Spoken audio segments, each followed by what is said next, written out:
dulu. Ayo kita bayangkan saja diri kita. Mumpung saat ini belum dicoba kita seperti itu, kita manfaatkan semaksimal mungkin. Yang kedua, agar kita menjadi waliullah, agar Allah betul-betul melindungi kita.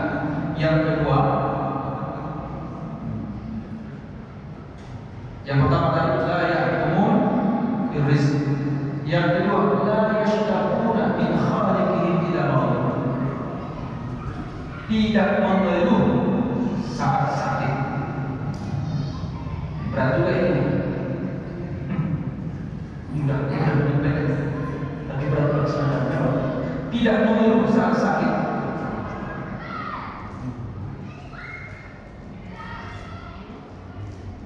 Biasanya tak tahu saya kalau apa ya, tapi kalau saya dengar cerita-cerita yang sakit pernah sakit, kalau dia itu sakit, apalagi baru rumah tangga, muncul pikiran bagaimana nanti istriku, bagaimana kehidupan anak-anak Tuhan. Sakit kali puasa lagi ini menjeruhi dalam hati. Padahal kalau dia paham sehat dan sakit sama, tujuannya hanya untuk mengetes kita, komitmen tidak, tetap istiqomah tidak beribadah kepada Allah saat diberikan kesehatan, tetap istiqomah tidak beribadah kepada Allah saat diberikan sakit. Beribadah berdoa, pula ilahi Tuhan yang penyakit, masih sholat tidak kalau Allah berikan kita penyakit, sebaliknya masih sholat tidak kalau Allah berikan kita sehat. Jadi tujuan daripada sakit dan sehat sama, hanya untuk mengetes kita ibadah atau tidak. Karena memang faktanya banyak orang yang berubah sama Allah ketika dia sehat, begitu sakit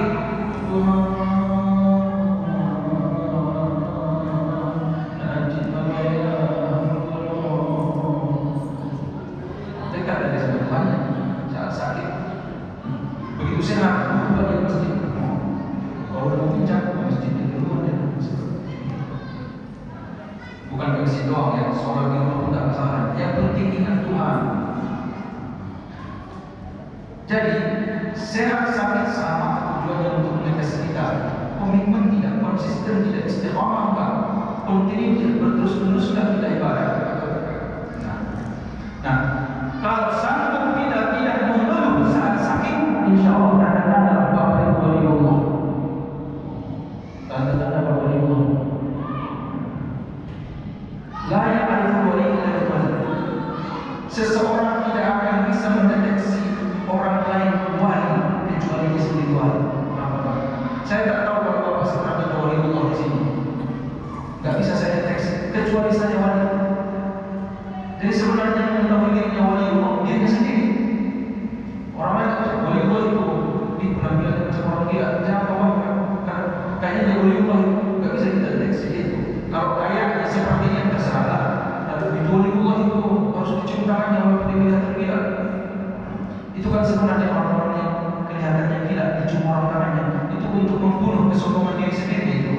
Bukan menghargai orang gilanya, bukan menghormati orang gilanya, tapi agar kita jangan merasa lebih hebat dibanding dia itu aja. Makanya cium tanganku. Tapi kalau kita anggap orang hebat itu orang mulia dari mananya, itu jelas-jelas dia macam tak normal.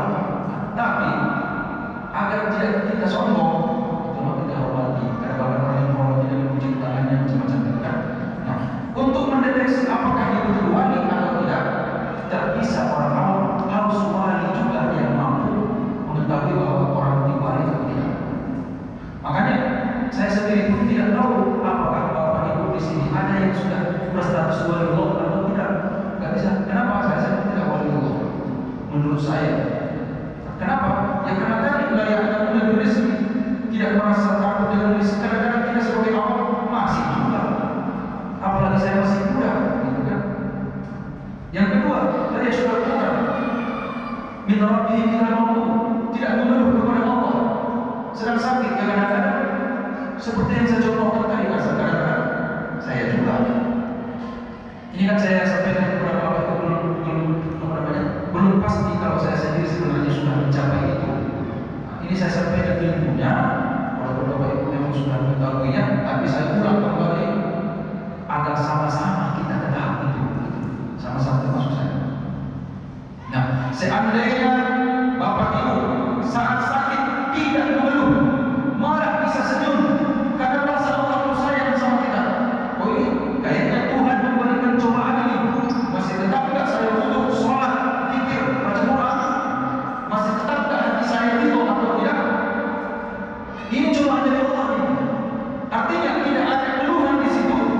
Insya Allah tanda-tanda itu bahwa kita sudah mulai dekat menjadi wali Allah. Dua, berapa? Dua atau tiga? Dua.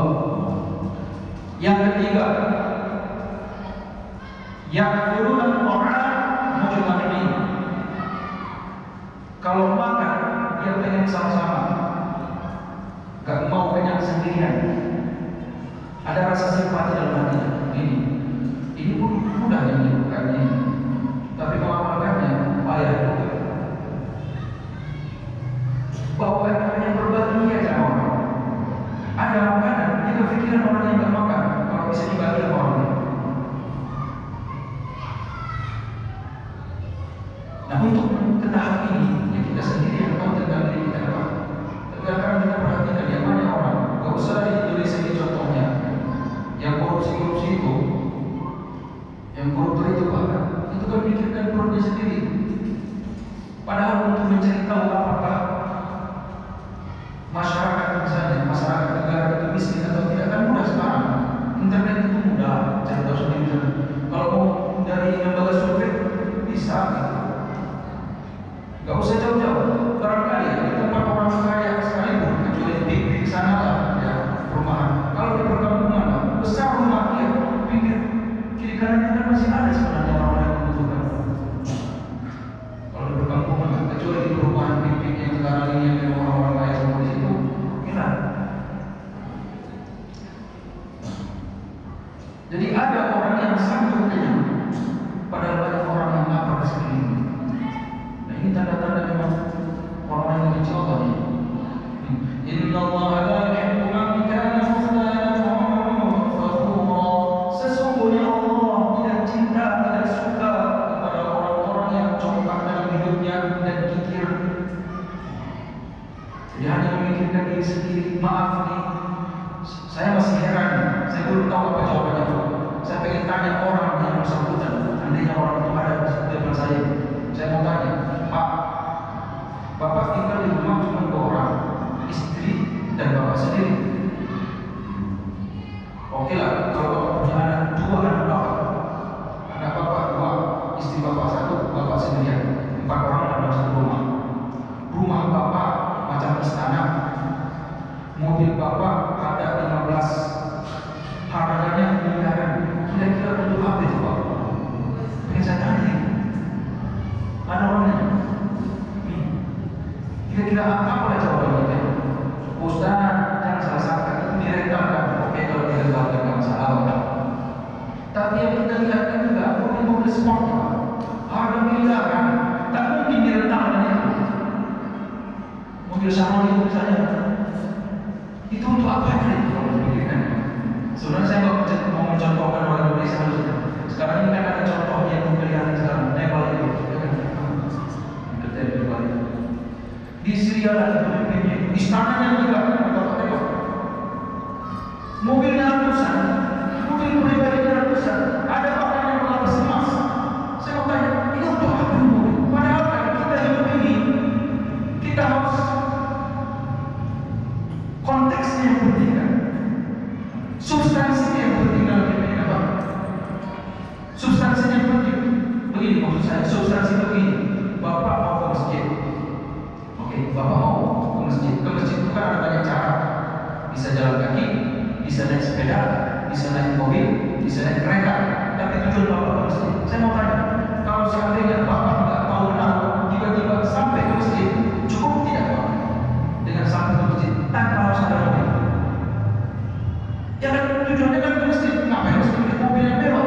Maksudnya, kalau tiba-tiba saja kita bisa ke masjid tanpa harus ada kendaraan mahal. Kecuali substansi yang Bapak maksudkan atau orang tersebut maksudkan, substansi yang diinginkan adalah